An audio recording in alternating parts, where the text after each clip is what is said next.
Sunday Stacks, we are back. This is Michael Stewart-Isaacs, And this is Shemekka Ebony. and we are happy to be back for this next installment of Sunday Stacks. We have come to give you all some great information as well as focus on how do we improve our family, company, and communities, which is the goal here at Sunday Stacks. Absolutely. So we are going to start it off with, we're going to jump right in there with a few topics. And first of all, let's talk about the word anointed. So when we think about the word anointing, it came to mind recently because we were watching clips of the Beyonce concert, and the word anointed came across her Yes, it concert did. stage, and people were outraged on some levels because some people say, "Hey, Beyonce does she believe in God? Does she think she's a higher being?" And then other people say, "Oh, it's just a concert. It doesn't mean anything." But I'm gonna pose it to you, Shemekka. To you, what does the word anointed mean? Anointed, in my experience, has always been connected to a faith or a religious calling, to carry the anointing, to be anointed, to walk in the anointing. Those are some things that come to mind. It's always all related and based on faith. That's a nice way to look at it. I think the way I like to think about it is kind of what we've been doing here with the I Am Brilliant campaign. I think for us, we are trying to help people connect with their brilliance.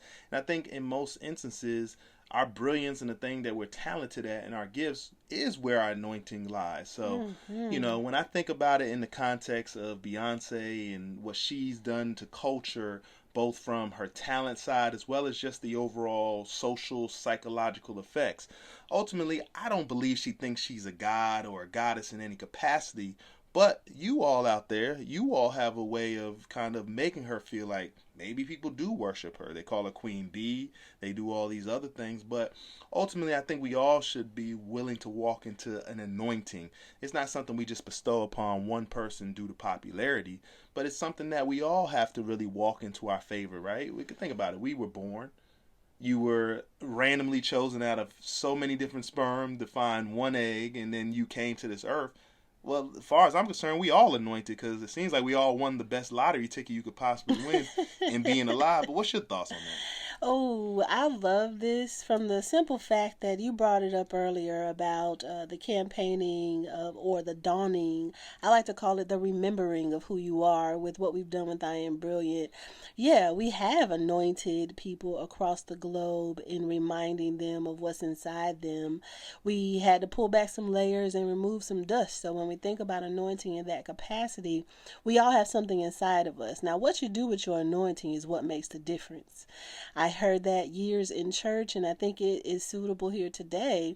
When we are called to be something to someone, or we carry this accountability of anointing, whether we're born into it, whether some oil was put on our forehead when we were babies and we kind of grew into it, we have an accountability to other people outside of ourselves. And in this case of Beyonce, she has an accountability to an audience to drive them somewhere. What are you doing with your anointing?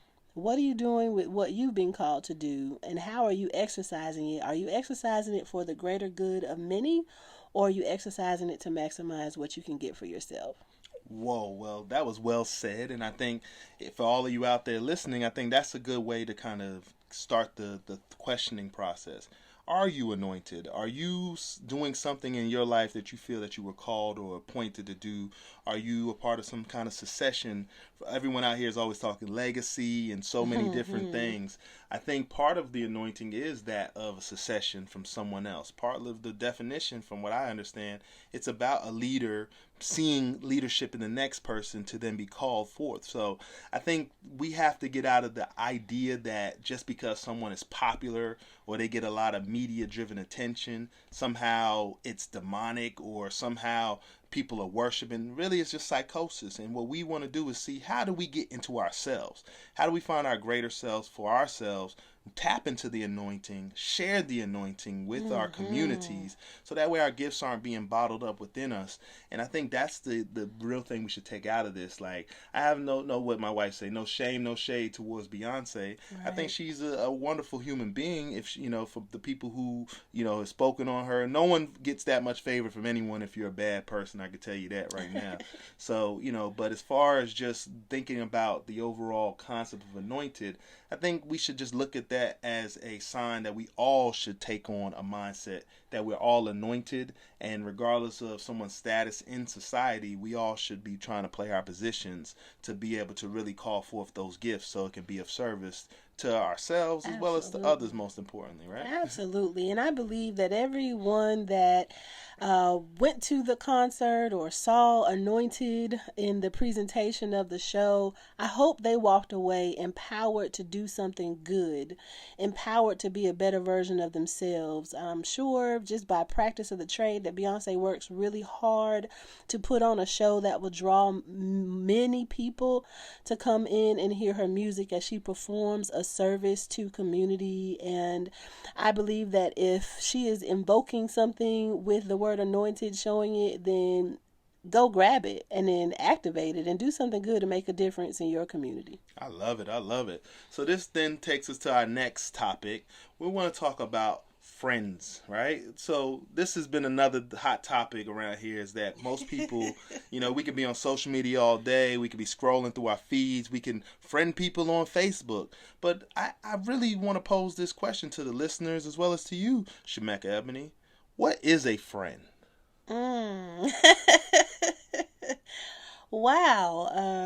To think about it through that lens, my first response is going back to the song Friends. How many of us have them? That's a good one. Um, because one of my strengths is relator, and I highly prioritize intimate relationships with people.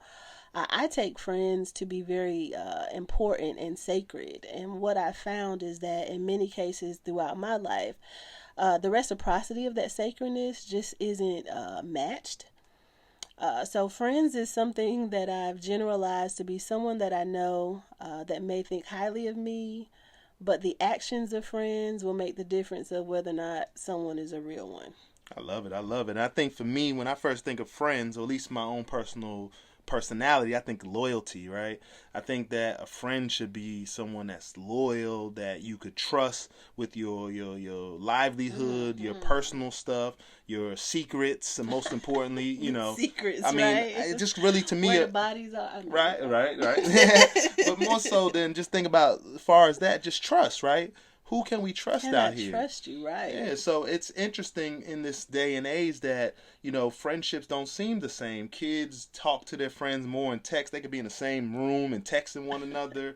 When we were young, of course, You played you played outside. outside. You got around with your friends. You got a group of friends. You always had to choose who was whose best friend, all of that. And now I feel like all of that has really been compromised over the last several years due to social media. I'll say this too. When you look at it through the perspective as adults, when you're a couple and in relationship, friendships change. Yeah. Especially if you're not friends with the partner. Hmm. If you don't come as a package with the package, it sometimes impacts how you relate to people that you may have grown fond of through friendship. Sometimes there could be barriers that come into play that hinder the relationship from continuing to grow. Yeah, I mean that's well said. And I think for us, we got to think about our time. Like for us, we're entrepreneurs. We're working hard to grind and Parents. build a business, and then you have to be a parent, right? And then you have a spouse. Yes, So for lover. all of you out there that are able to create deep and close friendships, and you're able to dedicate time to your friends, I applaud you. My Yeah. hat's off. It's not a sound effect, everyone. That's me really clapping. But ultimately, just saying, like, I really do admire it, right? At this Mm-hmm. point in my life, true, genuine friendships, I hope can still live on. But at the same time, with the way we're growing our careers and kind of being a known person, a known celebrity figure of sorts, sometimes you never know where people are genuinely coming from. And again, as I said earlier, I pride loyalty over everything. So, if anyone listening, like I said, if you show me some loyalty, I'm gonna show you the love you Yeah. deserve. Friends show up. Yeah, Show up. yeah, And Not just in the physical sense, in the emotional sense, in the emergency sense, in the non-emergency sense, just to say hello. Like, thinking about it through that lens, how are we being a friend to those that are around us? How are we showing up for others? Whether it be that social media friendship or actual in person, able to touch relationship.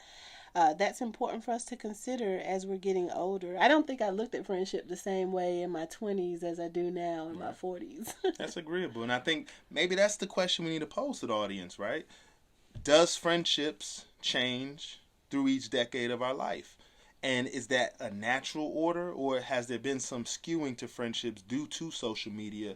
Or maybe friendships are even more improved now because I can actually find high school friends and buddies and stuff that you can find online and talk to them, where before you may not, you lost touch with people because you can't even see them online. I even think there's a misconception because people think just because they like something on your post or something like that, that's their, even family members, I realize, are like that's their best way of engaging you and interacting with you.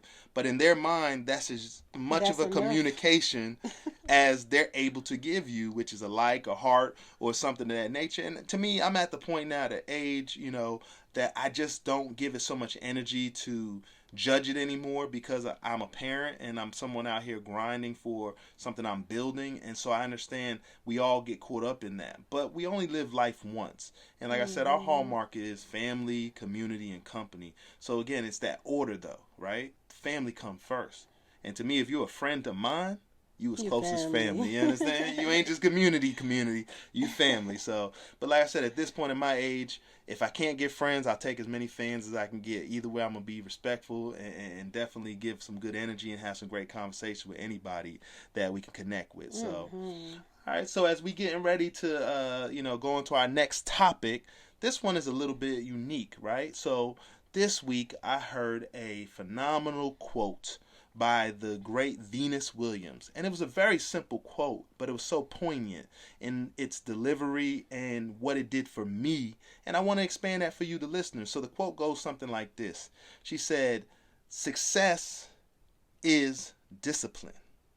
And the way she broke it down was that the reason why her and her sister were successful is because they were able to be disciplined in a certain profession, in a certain talent pool. And I'm posing that to the listeners, but most importantly, I want to hear Miss Shemekka Ebony's thought on it. But is success discipline? Is it that simple? Have we all not been the success levels we want to because of maybe some bad habits or other things that we're not willing to change about ourselves or give up? Is it the diet when we lose some weight and that's successful because we denied ourselves? Is discipline truly success? That is so good that you bring that up, and I would tend to the side of agreeing. When I think back, even over my life, with my lived experience expertise, it was the discipline of focusing on community that put me in the positions and posture and awareness that I am nationally and globally, that makes me successful. It's the discipline of listening. It's the discipline of denying myself. It's the discipline of being selfless. Those are the things that come to mind when I think about successful and being such. It's never ending and it's evolutionary. We have to stay disciplined and in a disciplined practice to maintain success, not just taste it and then lose it because we're not maintaining our discipline. And that's well said. And I've seen a lot of people, there's been a lot of headlines of people making these crazy life choices, and it all seems to come down to discipline. It seems that we sometimes will color outside the lines, as we say, and because of that, sometimes it has coming up a little short in regards to the things that we may want out of life. And even myself personally, to be vulnerable and honest for a moment, I used to be so disciplined when I was a youthdom, and when I was young, I would have a great deal of success in regards to my organizations and my companies. As I got older, I realized I got a lot less discipline. I wasn't the athlete I used to be. I wasn't, doing the workouts like I would normally do. My eating habits got out of hand. So now I'm at the age now where I'm starting to really believe in that statement that success is discipline. And my goal, as I share with you listeners, is that I have a commitment to myself to be more disciplined and get myself to a position where, I know some of y'all may see what I do in life and think I am successful, but I know I could have more. And I want to have, better, yeah. and I want to have so much more I could share with others so that abundance really pours over. So that's my commitment to you as listeners, as friends, as family, as course as fans out there, that you're going to see a more disciplined Michael Stewart-Isaacs, because that's my goal in life. So thank you, Venus Williams, for that wonderful quote, and it really has sparked and changed my life. I love it. Something powerful that I think maybe we can spend some time on, and we would love to hear back from the audience, is how has discipline made you successful? What is it about the practice of discipline? I use this with my scholars about time banking. Many times our schedules are erratic. We have things all over the place, so many demands that we have, things pulling on us from so many different directions. But without understanding how much time we have, we give more time than we have away because we haven't inventoried how to discipline our time to be a better version of ourselves. What are your thoughts about that, Mike? Well, I think for me, discipline across the board, if it's good for me, it's good for as they say, good for the goose, good for the gander. So, I'm, practicing that now with my children. I'm just working on, I think when they see me do things more disciplined, whether I'm working out, my kids see me work out, they want to work out. So I think discipline is also infectious, right? It does feel like sometimes you have to sacrifice and deny yourself, but the payoff is so much more rewarding because you're not stuck with the same you. Right. You get a new version of you. So let me reintroduce myself is what anybody of discipline should be in a mindset of, versus saying that you're trying to hold on to an old version of you that isn't serving you.